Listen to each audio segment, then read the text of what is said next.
Good day, fellow investors. Today we're going to discuss the most recent Jeremy Grantham GMO letter that discusses how the US market is priced for more than perfection, but also gives you a few very interesting alternatives. And that is the key when it comes to investing. The risk and reward, how it fits you, and the risk of reward of alternatives. So let's immediately start with the S&P 500 that has been hitting new all-time highs over the last weeks. And if we look at what's going on, the Shiller, we recently discussed it, P ratio of 34 is in the 1% of history.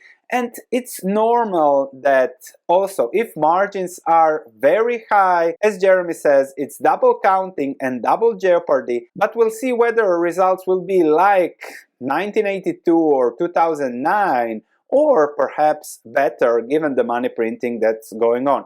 But he also gives one alternative, and that is quality. His fund, now a little bit of marketing that he does, of course, did 1% better over the last 10 years than the S&P 500 by focusing on US quality businesses. And by quality, he defines high profitability, low profit volatility, and minimal use of leverage. And you can see here the tests that have been done on how high quality has a higher annualized return over time and even less annualized volatility, which leads to better performance over time.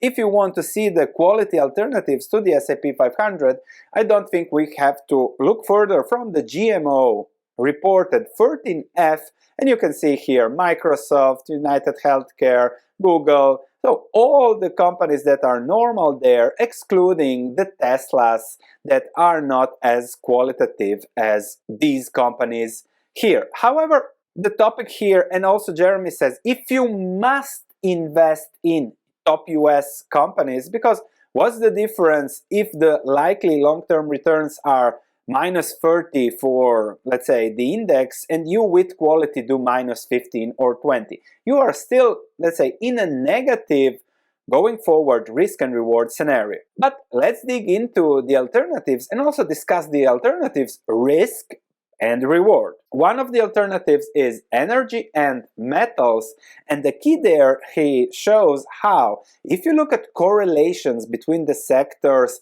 and if you want to, let's say, really diversify your portfolio, you do not diversify into financials, consumer staples, and utilities. You can see the correlation is pretty hard, but you can see here that energy and metals or resources have a negative correlation over time. And especially now, if we look at the Bloomberg Commodity Index, we see that resources have had a pretty bad time over the last 2 years. There was the initial boom thanks to inflation, but maybe now we are also closer to a much better risk and reward situation. And the key is now that there are certainly resource limitations going forward.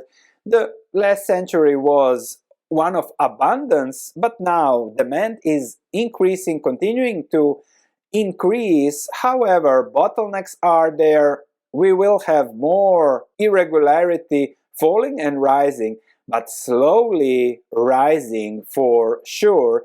And therefore, there will be volatility and there will be more opportunities. And I'm looking at the Bloomberg Index, and I know with commodities that if you can give me one recession, we'll be digging deep into commodities. And just to give you an example of how these commodities work, in May 2020, one of the best investments we have done on my research platform was Ternium, that went up significantly as that cycle reverted. But I remember here it was trading at around 3 billion of a market capitalization, 2-3 billion, and average cycle earnings were 1 billion of free cash flows. That was a P ratio of 2. And those are the opportunities that arise in commodity situations, especially in recessions, what I'm waiting for. So I agree that the risk and reward now is much better, but what can I say? I would love it even better where there is no opportunity for let's say, a downside, which is often the case in, but then I repeat myself, a proper recession. The second alternative that Jeremy is discussing is climate, because we all know what's going on, and this is a positive structural trend going forward, as top-line revenue growth will be likely above the average for the next many decades, but with no guarantees as to the smoothness of that growth. And then if you look again at the ups and downs of the solar index here, then you can see that we are 64% down, which brings it to, again, a cheap level. Here it was, okay, overly exuberant, but the market always reacts above and below trend. So here exuberant, and now it might be oversold. So I did analyze solar stocks, I think it was 5 years ago, when China lowered some stimulus and it was all panic.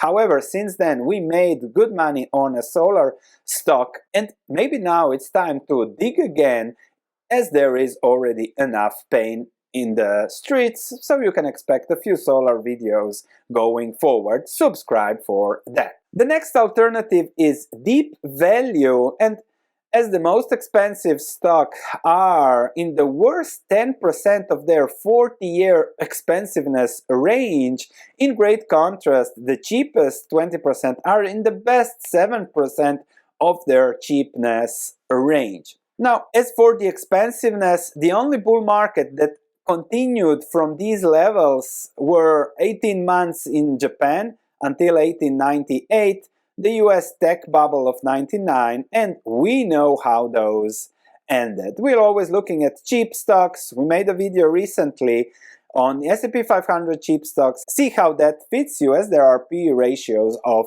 3. Further discussing AI, which again feels like a market positive overreaction, and the trend is definitely positive, the trend is definitely strong, but every technological revolution like this is first a boom, then a crash, and then we go up again. So only after a substantial period of disappointment, during which the initial bubble bursts, can this be an interesting investment. Discussing also non-US equities and real estate, Jeremy Grantham likes Japan, and I'm not a specialist of Japan, I don't speak Japanese, so you cannot cover anything. But also he says that not that cheap Europe, you can find some pockets of cheapness, Asia for example, but there are great geopolitical uncertainties, but those are also applicable to the West. So again, bottom-up fishing for us value investors. Another discussion is the climate and climate disasters, the cost of those disasters, given the different change in temperature, have been going higher and higher, and we have had the 1.5 Celsius above pre-industrial level, so the heating is there. Other topics that I will love to cover going forward, and the next letters for GMO, are demographics, toxicity, and if you have a strong stomach, we will cover that also. Tomorrow I'll give you a deep value stock, but deep value isn't easy, as you will see tomorrow. However, when you find that low risk for a high reward, that's pure value investing, and the more we look, the more we are able to find such opportunities. Thanks for watching. I'll see you in the next video.